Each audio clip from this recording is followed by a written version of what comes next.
Yeah, morning all. Masterclass, don't know what that means, but anyway. Lots of familiar faces in the room. I've known you jokes. I think I've spoke to most of you once already, or twice, or 3 or 4 times, but yeah, let's see how we go. You may need to get your bleep machine ready, Ellie, I don't know. So, Smart Nutrition was the headline I was given. So I thought, yeah, you know where we are. We're at Lancrop, just up the road at Pocklington. So I thought, let's run through today some of the things we're developing that hopefully will help you. Have a little look at some of the data we're uncovering. Yeah, and have a bit of fun along the way. The one thing that is true is collectively, we are all taking a huge amount of measurements when it comes to nutrition management.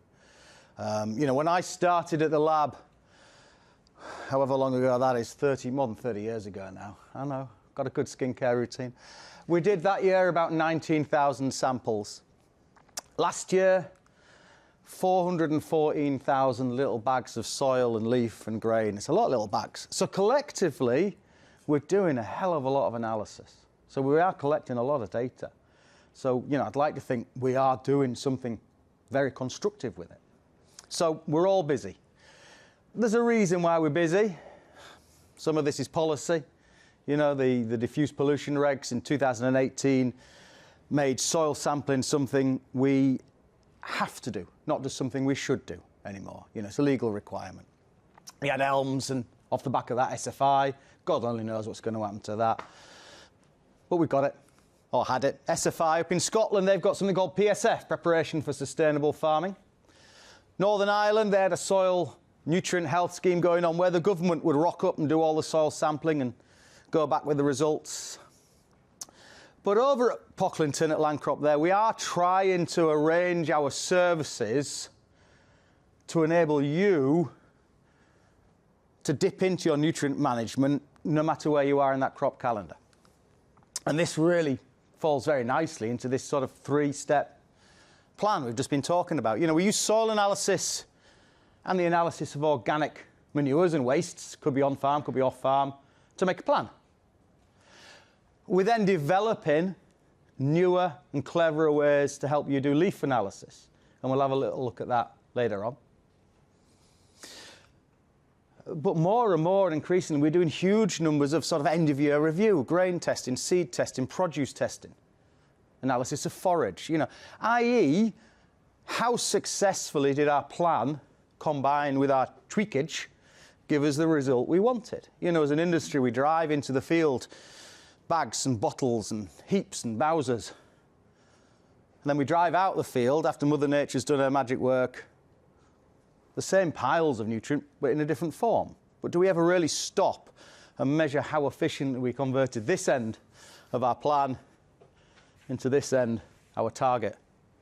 You know, and along the way, of course, accessing what the soil brings as well.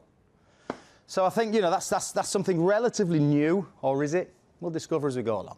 Let's keep rolling. So it's planning, checking, reviewing. I've already had that mentioned today. It's the same with any process, though, isn't it? It's a process. We should plan, we should check, we should review, and then use that to go forward to make our next plan. Soils are just more than just doing a basic soil analysis and organic matter. Craig's already mentioned this today. You know, our daily reminder that soils are chemical, but they are also physical. They are also biological.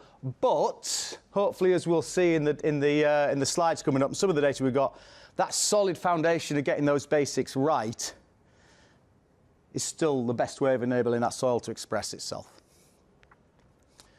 And we start with pH. It's the top line on any report. Doesn't matter where I go in the world, you know. And I've been to labs in Canada and America and India and South America and Far East and across Europe. First line in every soil report, soil pH. It's boring, but there it is, because it's fundamental. It is important. It's critical. We shouldn't overlook it. And I'm sure everybody's seen this chart, yeah? Hands up, anybody not seen this chart? No hands, great. Showing the relationship between nutrient availability, you know, on on this particular chart, 12 vital nutrients to grow a crop, and their relationship with soil pH along the top. Acidic at my end, alkaline at Craig's end. And where those bars are at their fattest, that's where we're maximising our availability. Not just of what we're going to bring to the party in terms of those bags and bottles and heaps and bowsers, but also in terms of what's already below our feet. waiting to be accessed.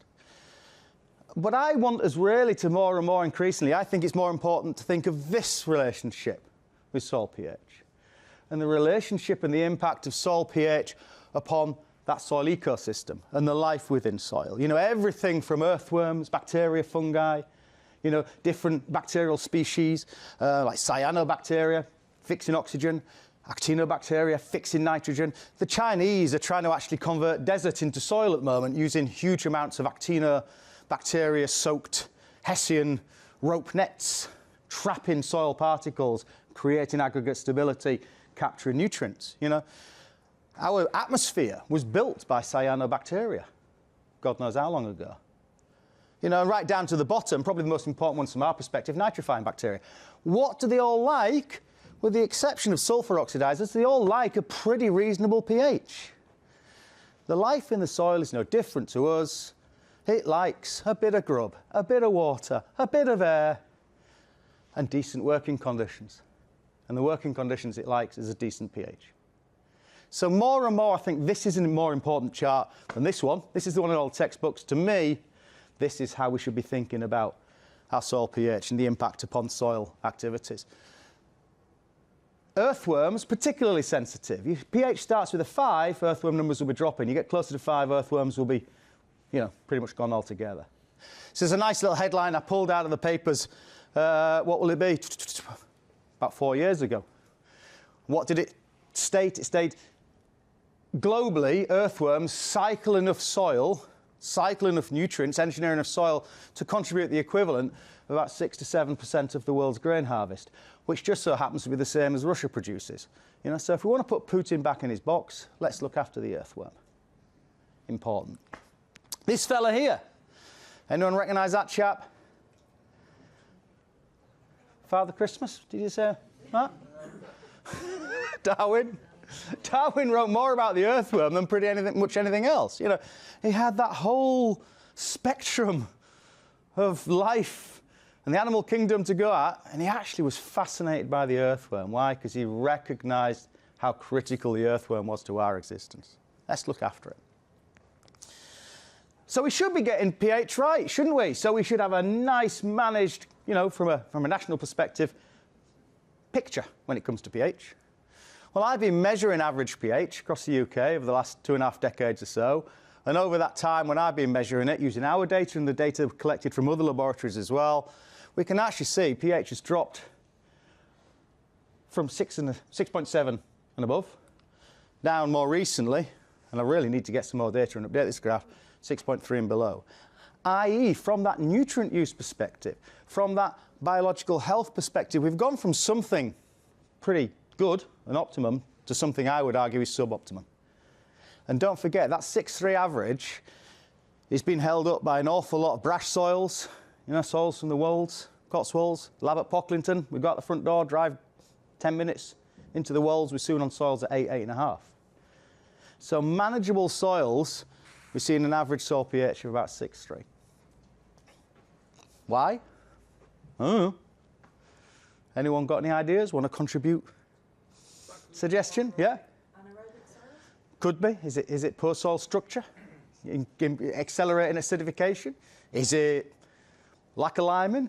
Is it fertilizer? Well, fertilizer applications have dropped over that time, and so, you know, although fertilizer does contribute to acidification, we're actually using less nitrogen than we used to.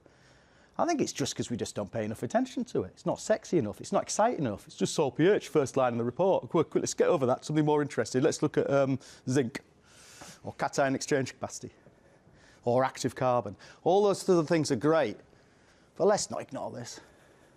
pH is dropping in the UK. That is a fact, but it's manageable. The trend is down.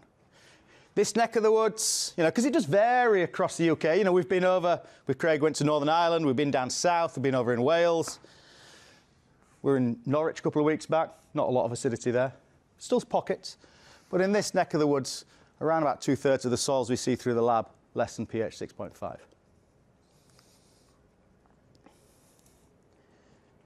So we've got to do it in our basic soil test.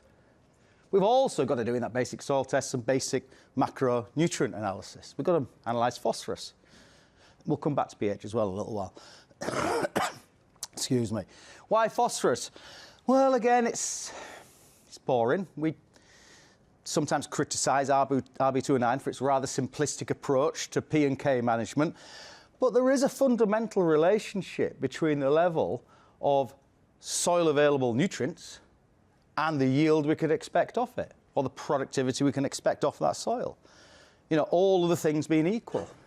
And as we see soil levels of phosphorus drop, in this case it's an Olsen phosphorus extraction, the extraction we use in England and Wales, levels of biomass produced, in this case it's grass, but it's biomass is yield potential, will also drop. And to make life easy, we convert that into an index, plug it into RB209, and we get a P&K recommendation off the back of it. Yes, it is simplistic. Yes, we could maybe poke some holes in it, but it's fundamentally sound. It's fundamentally sound. And it doesn't matter on the crop, the shape of the curve remains the same. So barley at the bottom, wheat at the top, the shape of the curve is the same. The yield might be different, but the shape of the curve and the risk, the agronomic risk, is common to both. Doesn't matter where we are in the world, doesn't matter about our climate. So let's go down under, let's go to Australia, where they have an extraction called Colwell P. That's just really their name for Olsen P. It's the same extraction, it's the sodium hydrogen bicarbonate extraction. Where's their critical management range exist, i.e. our target range? Well, for them, they target between 18 and 25 parts per million. What does RB209 target? Oh, between 16 and 25 parts per million. So crop expectation can change, yield expectation can change, our climate can change, but the risk is consistent. I've criticised RB209 over the past few years as much as anyone, but it is a sounder footing, that scientific principle of if you ain't supplying it from the soil, you're increasing your agronomic risk when it comes to yield and productivity is absolute. And of course, at the other end of the spectrum, the further this way we go, the greater the risk of the environment. So it's that balance between agronomic risk, environmental risk. It's our responsibility to somehow manage it. You know, and for a long, long time, soil analysis has just focused on this bit. Why? Because we do soil testing to sell a bit of fertiliser without really much regard to this bit. But that's our responsibility too. And the risk of deficiency varies across the UK again. You know, so up in Scotland, not as much phosphorus deficiency as we might see in this neck of the woods, where we're running about 1 in 2 soils at that risk of phosphorus and yield restricting deficiency. In fact, this area, Yorkshire, Humber, and going upwards, has more phosphorus deficient soils than anywhere else in the UK. Why? Don't know. Not enough four-legged things running around anymore?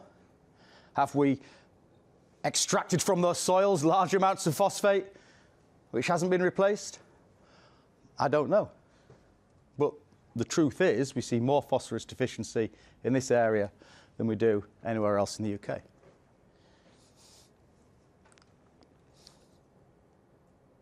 And if we split that into index, this is actually from not the autumn just passed, but the one before. I haven't had a chance to look at autumn 25 yet. We can actually see across the whole of the UK on arable soils, 20%, 1 in 5 in that index 0, index 1, in that at-risk zone. Anyone want to hazard a guess before I bring up the grassland figures? Will they be better? Will they be worse? Will they be more deficient? Less deficient? Anyone saying higher? Anyone saying lower? Hands up who thinks there's more phosphorus deficiency in grassland. Hands up who thinks there's less phosphorus deficiency in grassland. So the consensus of the room is there is less phosphorus deficiency in grassland. 40%. Far more phosphorus deficiency in UK grass platforms. Surprises me every time I look at the data as well. It doesn't change no matter which year I look at it. There is much less management across UK grassland of soil phosphorus levels. Why? I suspect it's because it's always the same old field getting the manures, and the same old field getting the manures, and the same old field getting the manures. these probably silage fields being driven hard, multi-cut systems. Yeah, surprised me as well.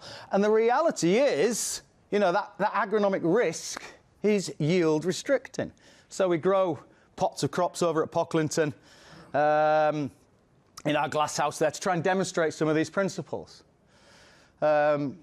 Chris, you could probably explain this better than me. You know, you used to help me make these many, many years.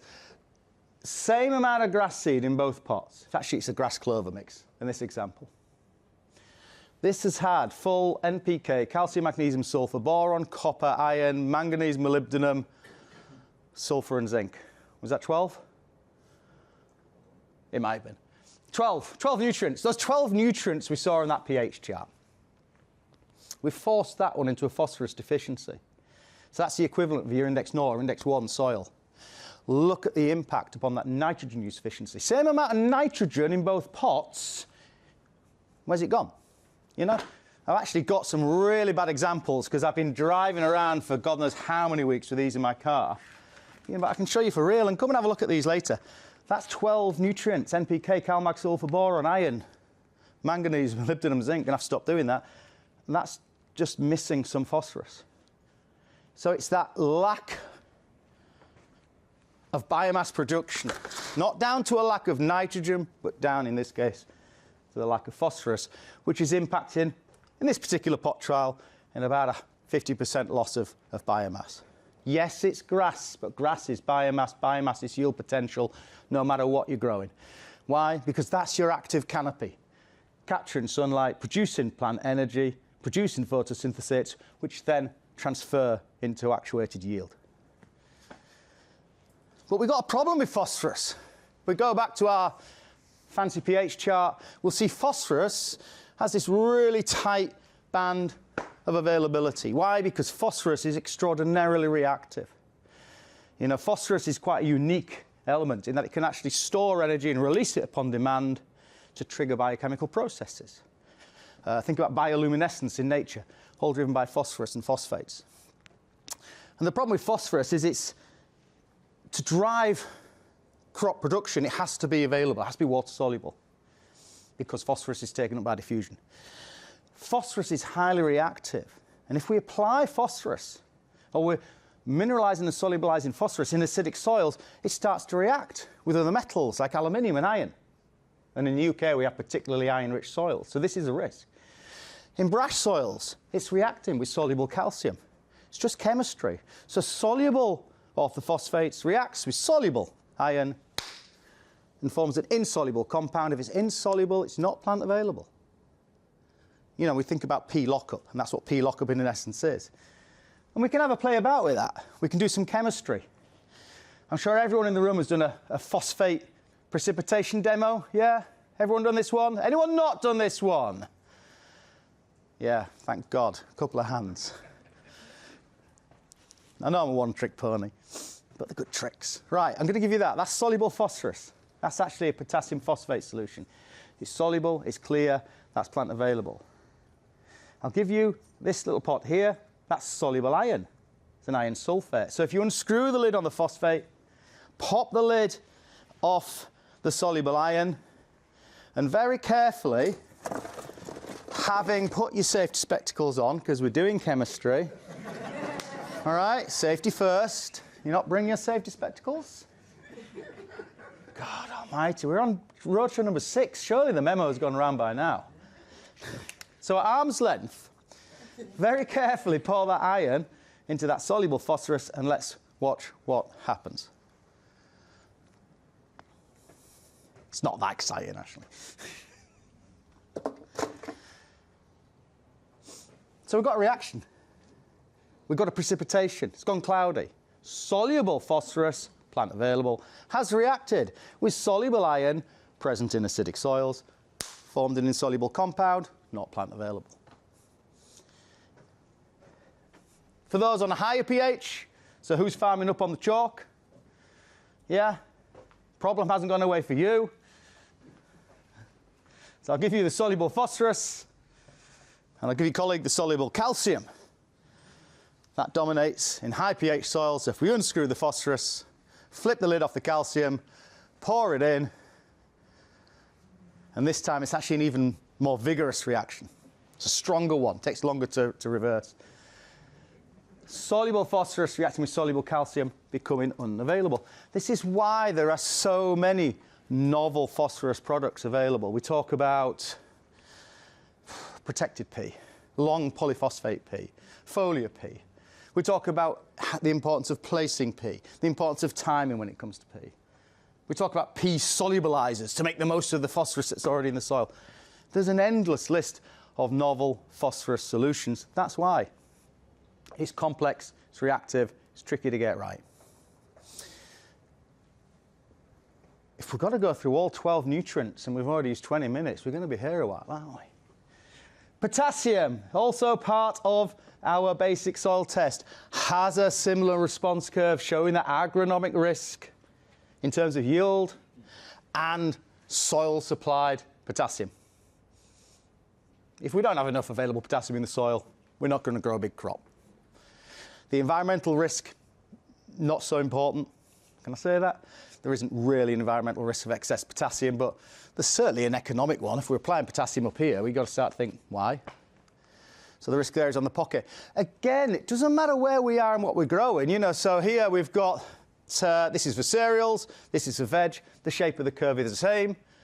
And now we're over the water into Canada. I'm going to stay north of the border for our own sanity. Where does their agronomic risk start to kick in? It starts to kick in at about 120 parts per million extractable potassium. Oh, hang on a minute, that's where our index 2 kicks in.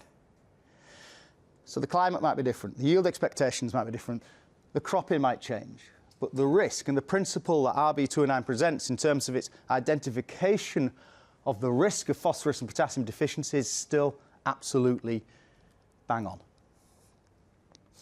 We get it wrong. Again, we're reducing our nitrogen utilization. Same nitrogen application to both pots. This has been pushed into a potassium deficiency. And we're losing about a third of our yield. And actually, in the example I've been driving around with, it's even worse. You know, we need potassium for that acceleration of the crop, that vertical growth. You know, so that's your index 1. That's your OK. Look at the difference. Where's the nitrogen gone in that one? It's not gone into making a crop. It's either gone down or it's gone up, but it's certainly not gone in. But how many might look at that at a glance and think, well, it just needs to drop a nitrogen on it, doesn't it? It's had all the nitrogen it needs. That's nitrogen deficiency. I'm not sure I can tell the difference at a glance. Can you? They're heavy. I'm going to have to do smaller pots. And some really nice data from the PDA, worth having a look on their website, about how that risk of potash deficiency actually multiplies and accelerates year on year on year if left unaddressed. And in this neck of the woods, again, it's about 1 in 2 soils we see through the lab, a K-index 0 to 1. If we split it out into system, arable soils we see, it's about 1 in 4, 1 in 5, 2 plus 20, 22%, 23%. Before we look at grassland, is grassland going to be worse or better? More deficiency or less deficiency? Much worse. Anyone think it'd be better? It is much worse. 1 in 3 UK grassland soils, potassium index 1, plenty at index 0, 40% again. It's this driving of multi-cut grass systems and the huge removal of potash out of those soils without the replacement that's seeing this column grow higher every year. Dug, dug, dug, dug, dug. This is what's more surprising to me. Less than 1 in 10 UK soils, 1 in 10, why am I holding up 2 fingers? Less than 1 in 10 UK soils are on target for both P and K. Which beggars the question. Does RB209 work? If it works, do we use it? Is it a combination of the two? Is it something else?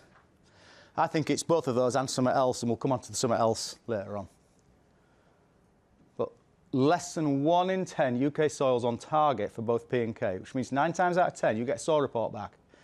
There's an opportunity to have a look again at that P and K management on that field. Who says soil testing's not a worthwhile investment? 9 times out of 10, you're getting the jackpot.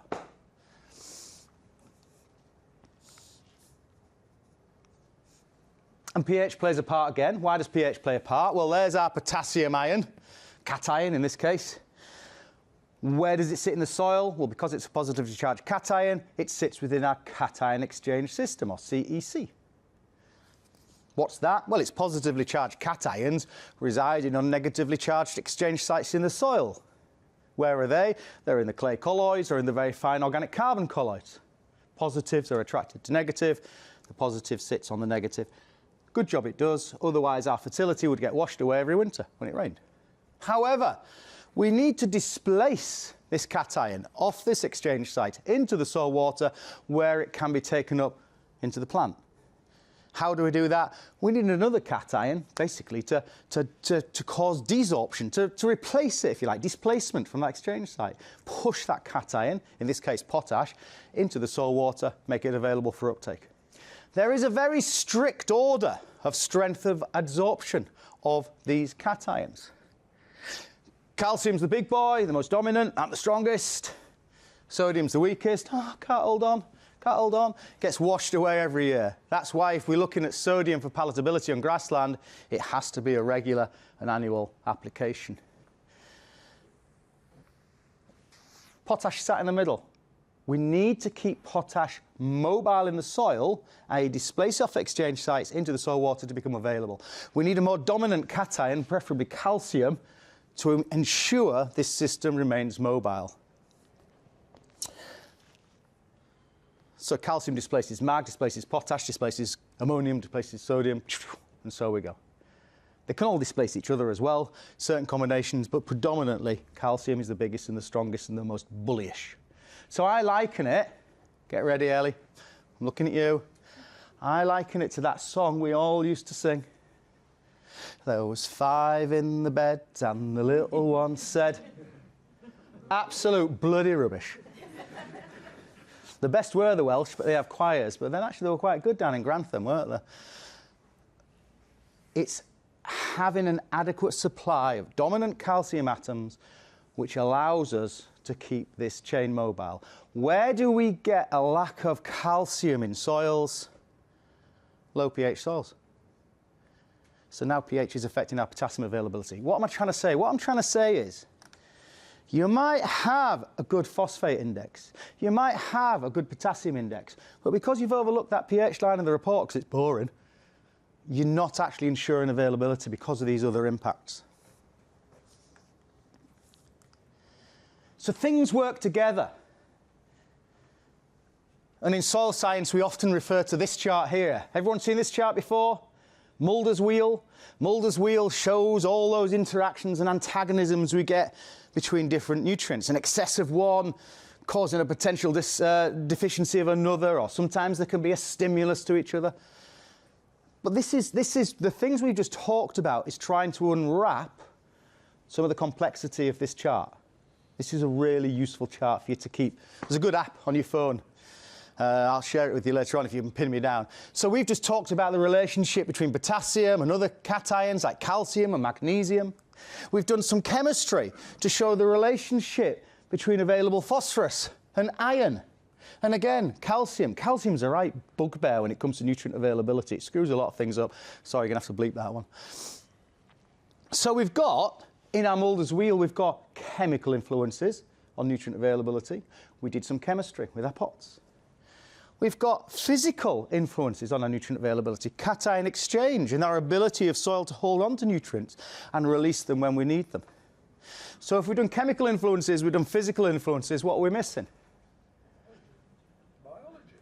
Biological influences. So let's have a little look at that.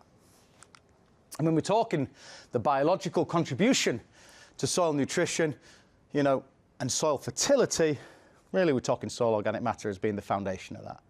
It benefits our soil's physical fertility. It improves structure, improves porosity, improves workability.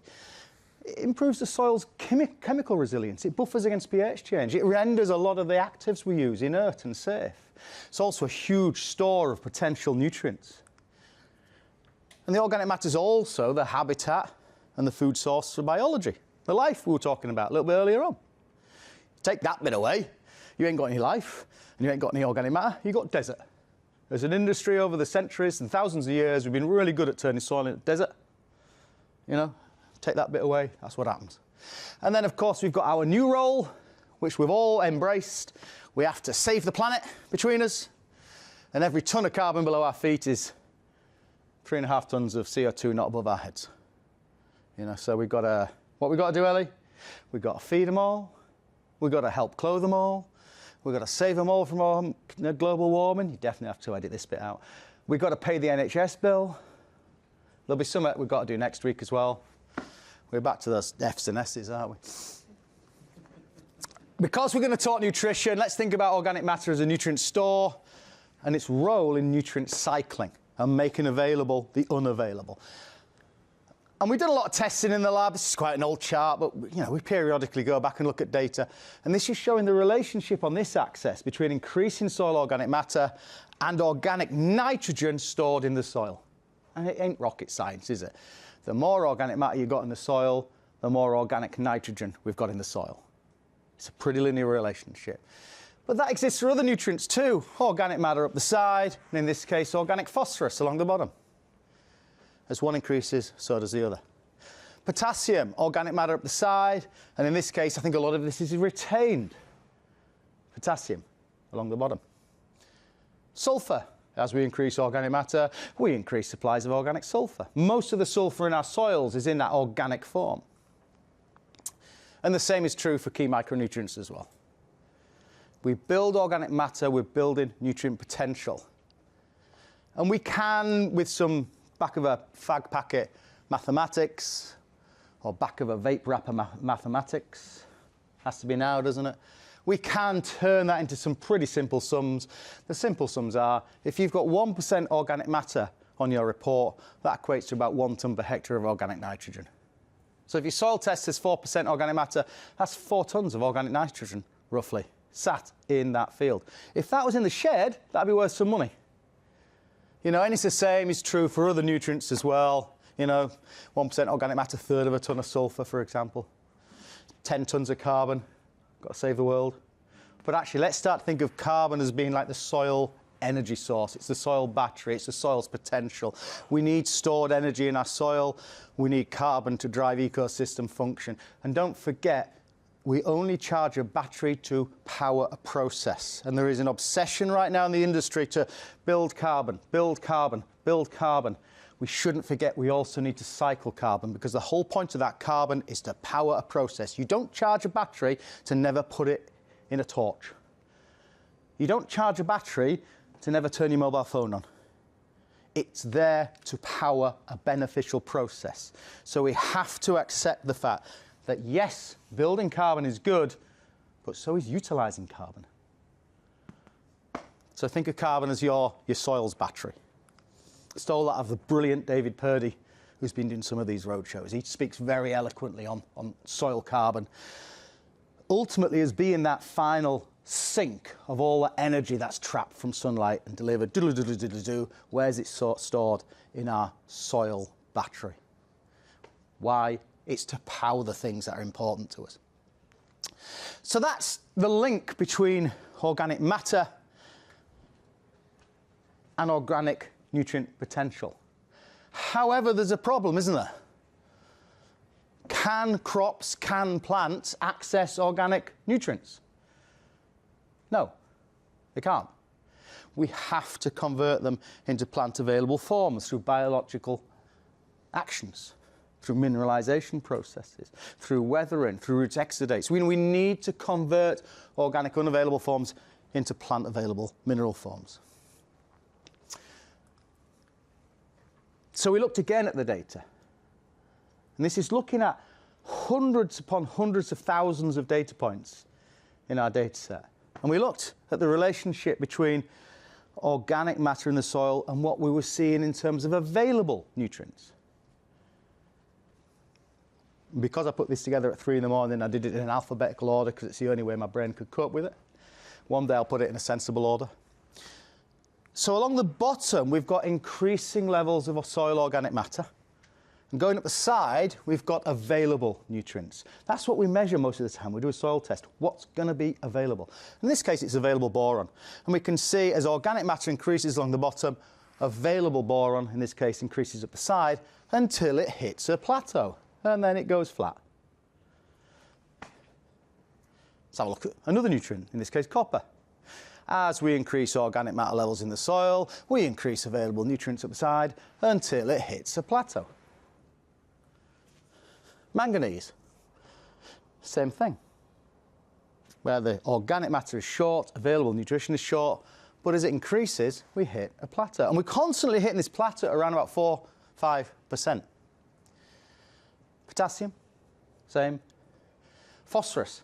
Phosphorus chart looks a little bit different. We still got that plateau coming in about 4–5%.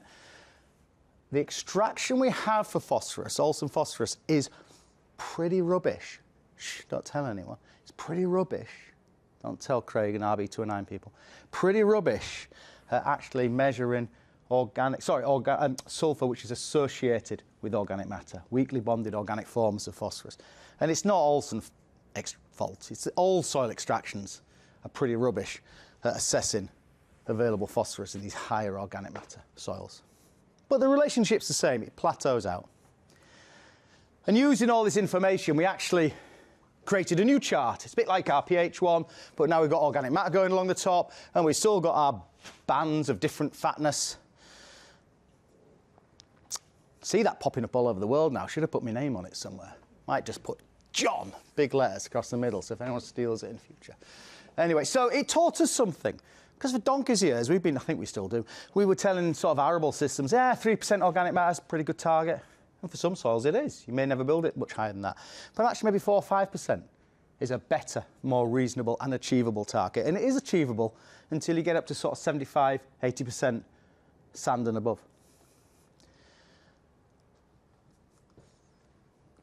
But the thing I'm missing from this chart is nitrogen. Why? Well, we don't do available nitrogen, do we, as standard? We don't do it. Remember that? SFI, SFS, PSF, SFSFS, PTFF. They all want us to do pH, pK, mag, organic matter. Nitrogen's not anywhere in it.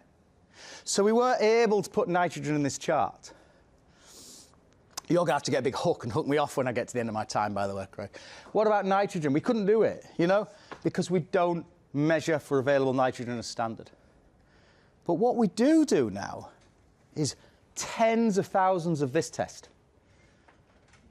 In fact, we do more of this test than any other lab in the world, which is a soil respiration test using Solvita technology. What we're doing here? Well, here on your standard soil test, your standard bag you've sent in to keep compliant, to do your lime map and your fertilizer map, we actually can test the respiration rate of your soil. Why? Well, here's my ladybird representation of magic process. Happens below our feet every year. We take it for granted, but it's the conversion of organic nitrogen through mineralization processes all the way through into nitrate, plant available nitrogen. Yeah? All biochemical processes driven by biology. Organic nitrogen not available. Converted to ammonia, nitrite, all the way through to nitrates. That's an aerobic process. It's driven by aerobic biology. Nitrification is an aerobic process. We're bringing oxygen in. So that aerobic biology is just like us. It's breathing in oxygen, using a bit of carbon energy from our carbon batteries, and breathing out carbon dioxide. So soil biology is doing just the same. Oxygen in, CO2 out. And by looking at the rate at which your soil is breathing, combining that with the amount of organic nitrogen in your soil, looking at one or two other pieces like carbon-nitrogen ratio and other clever bits and bobs, we can actually calculate the potentially mineralizable nitrogen in your soil sample. And when we plot that against organic matter, what do we find? We find exactly the same shape response curve as we see time and time and time and time again in this industry, where we get a response and then we get a plateau. Where are our soils plateauing out in terms of nitrogen mineralization potential? it's about 110, 120 kilograms of nitrogen per hectare. Beyond that, we cannot cycle soils any more intensively and any quicker. Why did we look at all this work? We were actually driven to look at this work. We had a bunch of growers who were growing cereals for Kellogg's Origins Group, so that's like their healthy cereals. It's not Frosties and that crap. It's like your mueslis and your Special K's, I think. And they were looking at healthy soils to make healthy cereals. It all goes together, doesn't it? And one of them said, this is great. I don't mind building a hotel for microbes, but do they actually pay the bills? Do they do anything for me? And this is really where we started to look at this work and the relationship between building organic matter and nutrient return. And to me, the answer is, you can lay in an all-you-can-eat buffet, but there is a limit to their appetite. And the limit to their appetite is around about this 5% organic matter in terms of nutrient return. We could stuff this room with the biggest buffet. There's only so much we could eat. Soil ecosystems, same principle. So 5% to me now is the magic target. How do our two systems compare? Well, what we can see is 50% of the arable soils we see through the lab are less than 5% organic matter. Only 10% of those grassland soils are less than 5% organic matter. Which, in a way, makes me wonder why organic matter tested is compulsory. Don't matter what you do now. If you want to be in a scheme, you've got to do organic matter. You want to be in SFI, do an organic matter. You want a first milk contract, do an organic matter. You want to sell to Sainsbury's, do an organic matter. Don't matter what you've got to do, you've got to do an organic matter. But actually, I could probably tell where you're going to be on this chart. So the message to me is, well, from me and to me, arable soils and systems have to build organic matter. Grassland soils and systems have to utilise organic matter. Two subtle, different philosophies. Biology matters. Bloody hell, I've seen the time. Biology matters. We can show that with this demonstration. Hopefully you can see this clearly. 2 pots of soil taken from the college up the road from us at Bishop Burton. This is the same soil. These two here are the same soils. These 2 pots of soil came from the middle of a oilseed rape trial. I probably screwed up your trial, Jim. Sorry if I left holes. These 2 pots came from the hedgerow next door. Believe it or not, these 2 are both P&K Index 2. Well-managed soils, gone to RB29. These 2 here, Mother Nature managed, are actually P&K Index 2. They've both got a similar pH. I think it was about 6.7, 6.8.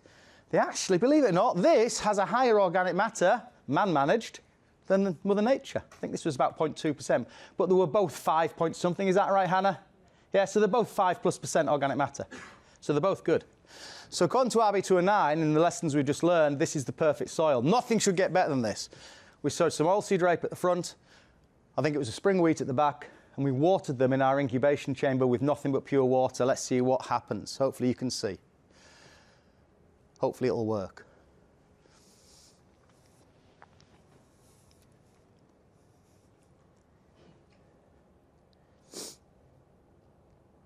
So remember, any germination we're seeing, any initial growth we're seeing is down purely to the inherent internal fertility within the soil. Any difference? Same seed, same conditions, same light, same water.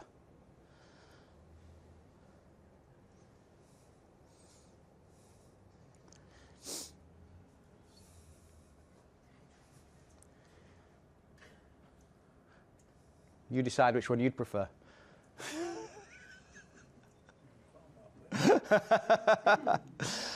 Yeah, it's a little simplistic, I get, but we've got that vigour here. But this here is the same soil, chemically. It's the same soil when it comes to organic matter. What was the difference? The difference was in that respiration test. Higher biology, lower biology. Go on.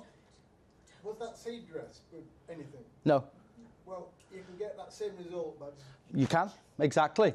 So the lesson here is chemistry gets you so far, biology can actually add a bit more on. Yeah, absolutely. No, because we just want to look at the difference in the soil performance, absolutely nothing on the seed. To demonstrate how biology in the soil here is delivering that extra nutrient return. I'll run it again quickly. I don't know if you can see that easily. I don't know if we can bang the lights off for just 30 seconds, can we? Craig? Oh, is it near me? Oh, coming from there. Look as well at the behaviour of the soil. I know we're talking nutrients today, but look at the behaviour of the soil. Look how quickly the aggregates on this side just crumble, and this soil cracks really quickly compared to that one. Look at the difference in drying rates. Those wetting and drying cycles, how quickly this one dries up compared to the other. And that pot at the back, on the left, you'll actually even start to see some of the water just running straight out the bottom, as that soil cannot hold on to that water when it gets added. So chemistry gets you so far, biology gets you so the rest of the way. Or you could turn it on its head. Biology gets us so far, and then chemistry gets us the rest of the way. But it's when we get them working complementary that we get the best results. You know, to me, the fact that this has just deaggregated so quickly, that it's capped, even starting to crack, you know. But RB209 says they will behave the same. Sorry, RB209 people. You can edit that out. So healthy soils, well-structured soils, unlock nutrition. Why? Because nutrients move into plants in one of three ways. Mass flow, soluble nutrients like nitrates and sulfates being taken up into the crop as the crop drinks and transpiration occurs. Diffusion, where nutrients move from areas of high concentration to areas of low concentration, i.e. the area around the roots. So this isn't water moving, this is nutrients moving within the water, but for this to succeed, we need connected soil pores.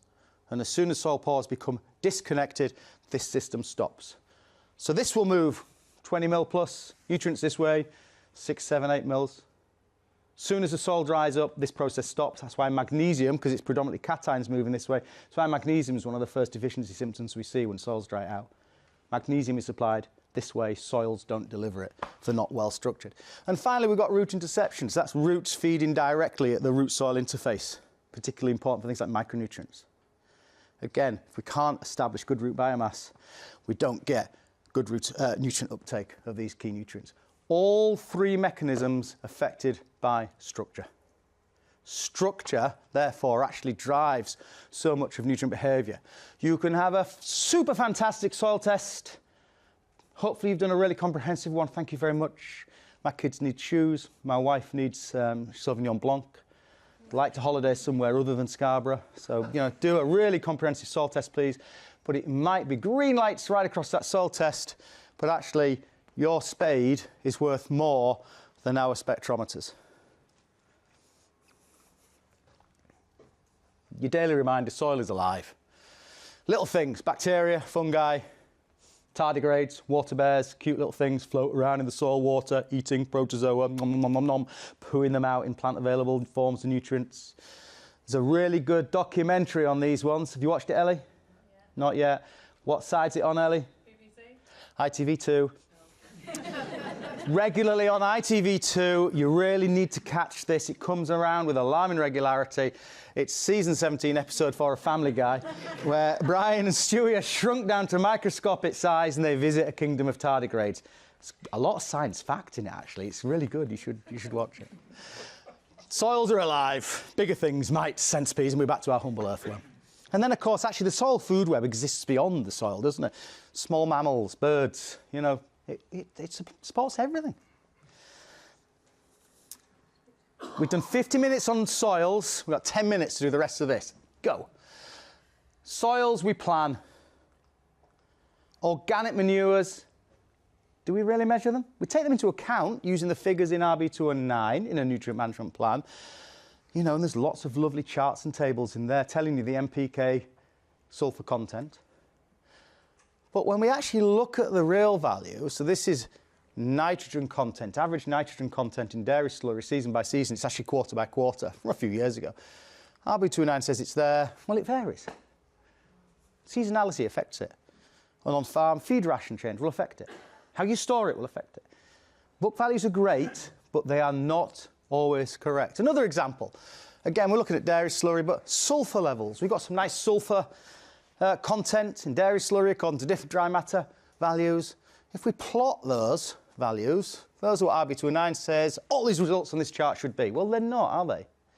And in fact, there's a whole cloud of data with showing less sulfur content in dairy slurry than RB209 would suggest. RB29 is great. It's a good starting point. But if you want precise data for your plan, you should do analysis. And you can do analysis of any organic wastes on farm, off farm, brought in, reused. And we can analyse all sorts of bits and pieces in them. But I think from our perspective, one of the most useful, but actually one that we don't look at that often, is the carbon to nitrogen ratio. Why?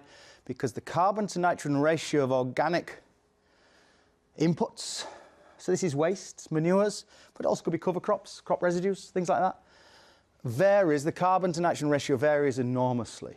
But it's that carbon to nitrogen ratio which by and large will determine decomposition rates, and if it's determining decomposition rates, it's determining the speed at which you will get nutrient return. And the higher value carbon to nitrogen materials, we actually run the risk of immobilising nitrogen.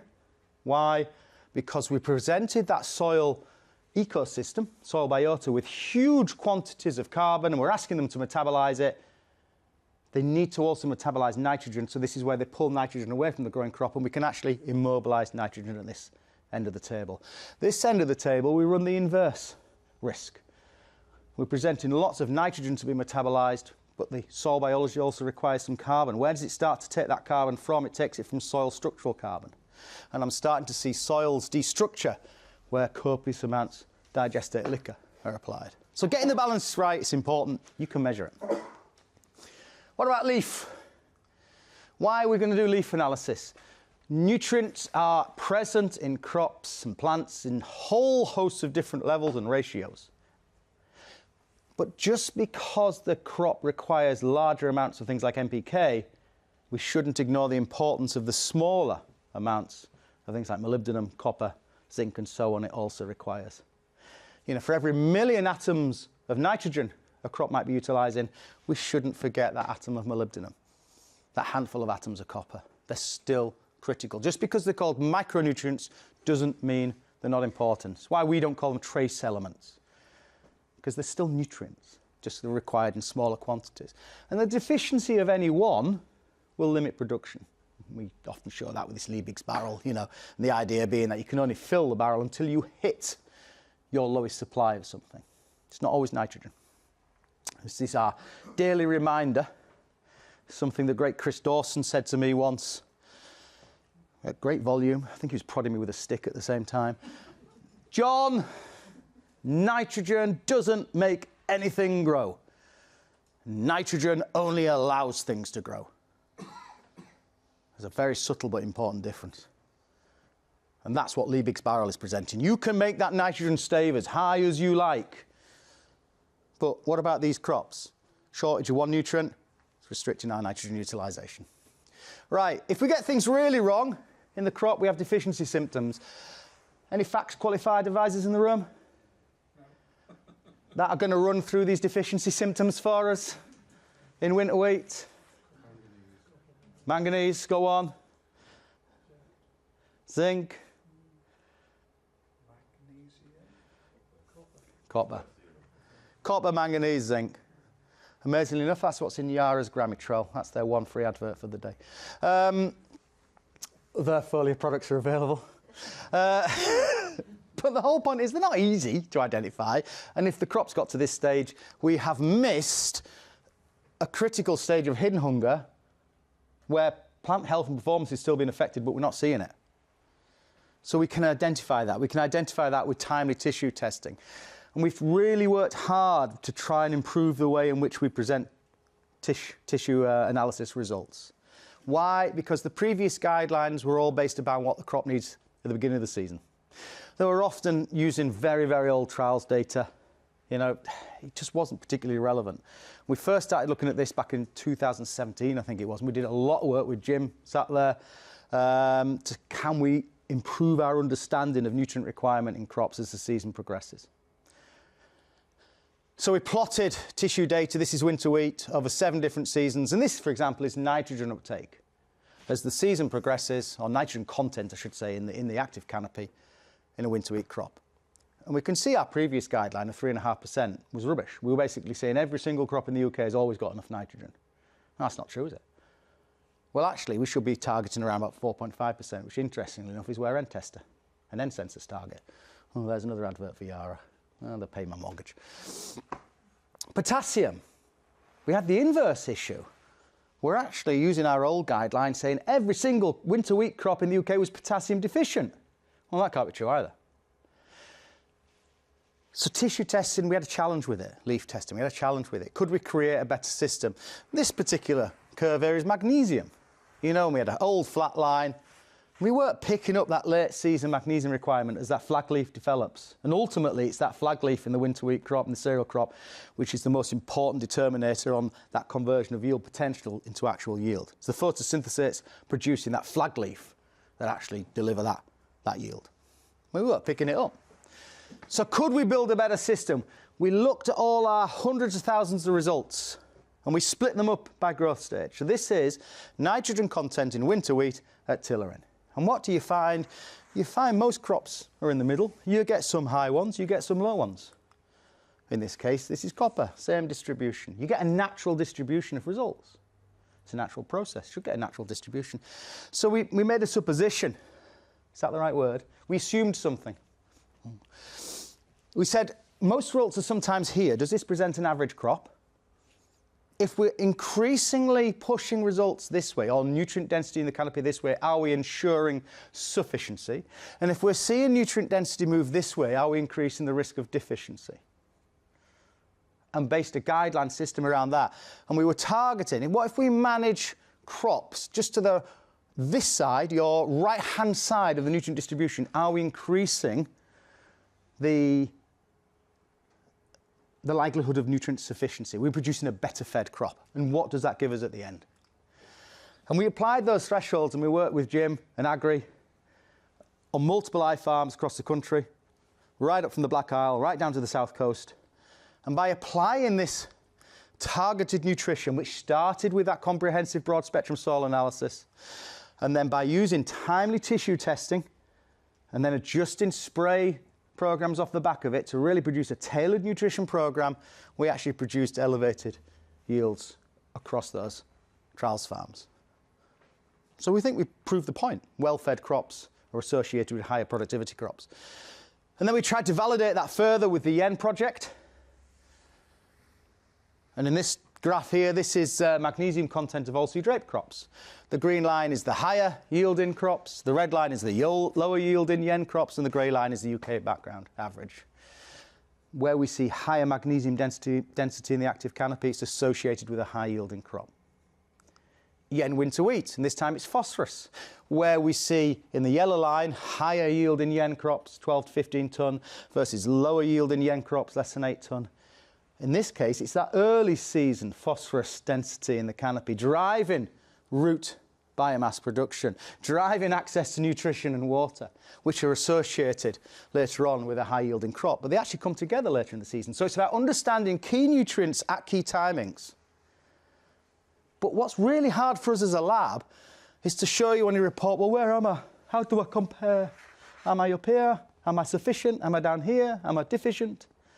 You know, where am I compared to everyone else? So from this season, we're going to launch, I say we're going to launch, it's actually launched, it's out, a new way of presenting you with your leaf tissue data, as well as getting a traditional, is it red, is it green, traffic light process. I still don't know where blue comes into traffic lights. I'll work it out one day for the colourblind. We're also going to show you a real-time peer-to-peer comparison of your results. So we'll give you a box and whisker, showing the distribution of the last 3 seasons' data for that crop. So if you sent us a winter wheat crop, it'll show you the box and whiskers for a winter wheat crop. Send us a sugar beet crop, it will place your result within the distribution of last 3 years of sugar beet crop, and so on. But we'll also plot for you every single individual result we have had in over the last 3 seasons. Your results, the X, all those are the dots, that's the real result of someone else growing that same crop as you here in the UK. So a real genuine way, we think, we hope, of allowing you to benchmark your crop performance, crop health, against everyone else trying to do the same thing. We'll plot the long-term median on there, but also because we understand seasonality plays a part, we'll plot the current season median on there as well. So this is a real example I pulled. This is actually from last year's data, but it's a real customer example look and say nitrogen, what we got? We got, oh, my nitrogen's higher than it normally is, higher than the long-term 3-season median, but oh, so is everyone else's this year. Soils are functioning well, mineralisation is occurring. Good result, happy days, carry on. Hang on a minute, what about my phosphorus result? This is a real example. Well, I'm miles away from the long-term median, and bloody hell, I'm even further away from the current season median. Maybe I ought to have a look at that. You know, earlier on, Craig talked about red flags. That, to me, is a red flag. That's your Liebig's barrel. That's your short stave right there. Hopefully presented to you in an easy-to-understand visual approach. So we're quite excited about that. We hope we find it useful. We'd be really interested in feedback because, yeah, it's taken a lot of IT stuff to get that together. But, yeah, we're quite excited by it. And just as a reminder, when we're thinking about nutrients, micronutrients, key micronutrients for crops, for cereals, we've already discussed them, copper, manganese and zinc. For oilseeds, boron, manganese, molybdenum. But overriding the lot, we shouldn't underestimate the critical importance of magnesium. Driving chlorophyll, driving greening, driving a healthy crop canopy. Not a micronutrient, but bloody hellfire, it is important. And lots of different reasons why all those micronutrients are important, but we'll share these slides. We don't need to go through this, be a bit dry. But the thing that sticks out to me is often things like detoxification of oxygen radicals, the role in vitamin formation, you know, disease tolerance. Micronutrients to me are as much about crop health as they are about productivity. The same reason we take supplements. You know, it's the same role in our crops. Right, to finish, let's get to that end of season. Let's get to that review. Let's get to that how well did things go aspect. And we're really thinking here about grain testing. Grain testing is nothing new. You know, we've been measuring things like proteins for a long, long time, and RB209's got lots of information based upon our nitrogen or protein content in the grain and how we can use that to adjust our nitrogen applications going forward. More recently, we started looking at nitrogen-sulfur ratio, you know, to try and improve our sulfur management and assess, did we get that right? And there's lots of tables. Where should I use sulfur? Where should I not use sulfur? My answer is you should just use sulfur. And we can look at the ratio of of nitrogen sulfur in the grain to assess, did we get our sulfur management correct?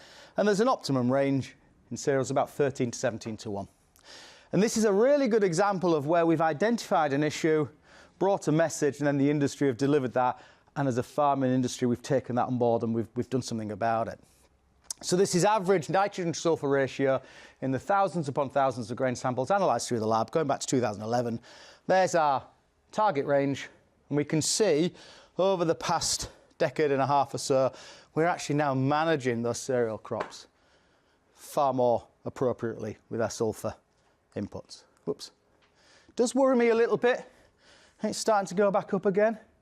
Are the people starting to think, well, I've done sulfur now, I don't need to do any more, do I? Yeah, we do. We need to continue to think about our sulfur need. But what about other nutrients? As well as nitrogen and sulfur, we can analyse that grain or that seed for a whole host of other nutrients. What can we do with that? Well, probably the most important one, or the one that sticks out the most, is phosphorus, because there is a brand new guideline for phosphorus in grain in RB209. Came from a lot of research done by Roger Sylvester Bradley and his colleagues.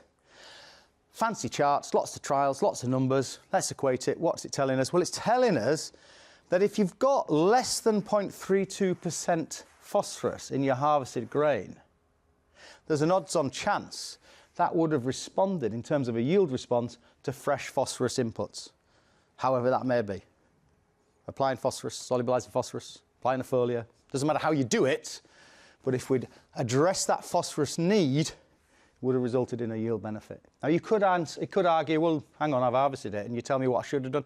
But this then is the information that goes back round into the plan for next time. So 0.32% phosphorus in our grain is a critical threshold to look for. How did we do this year? Well, I haven't managed to look at last year's data for this one. So for 2025 samples we've had through the lab, we've had thousands upon thousands, about 1 in 4 of those grain samples we would classify as being phosphorus deficient. Hang on a minute. Did you say 1 in 4? Oh, there's about 1 in 4 soils being phosphorus deficient. Is there something going on? Oh, it's not as literal as that. But deficiencies are real and they occur.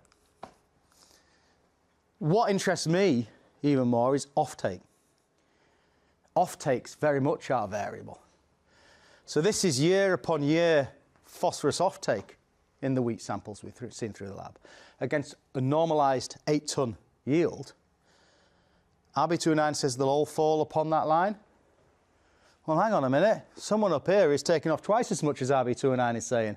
Someone down there is taking off half as much as RB29 is saying. If we are basing P&K requirements purely upon those assumed offtakes, more often than not, we're wide in the mark. And I asked the question earlier, why are only 1 in 10 UK soils on target for both P&K? I think this is probably a big part of it. We are routinely taking off more or less than the book suggests according to seasonality, crop performance, all the things we can't manage. Same with potassium, even more volatile when it comes to potassium. So to get a real handle on our P&K management and manage into that area of sufficiency and maintenance, we have to take grain offtake into account.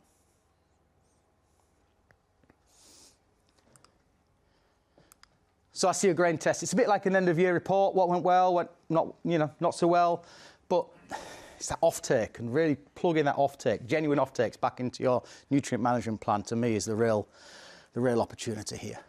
And we've got that for all sorts of things, and it'll be coming soon for all sorts of things. Ultimately, you drive stuff into a field, you drive stuff out of a field. You want to measure how well that stuff you drove into the field worked for you? Well, let's measure what we drove back out of the field. Not just in terms of mass, but in terms of nutrient quality. So to summarise, because everyone's probably ready for a coffee and I always go on too long, sorry.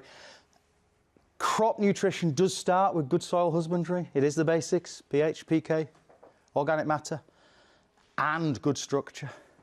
Have a great soil chemically. If physically it's not performing, it's not going to deliver nutrition. Organic wastes are really valuable, but they're really variable. They can all be measured, and think about some of those things we don't necessarily look at when we're looking at RB29. Think about that carbon to nitrogen ratio.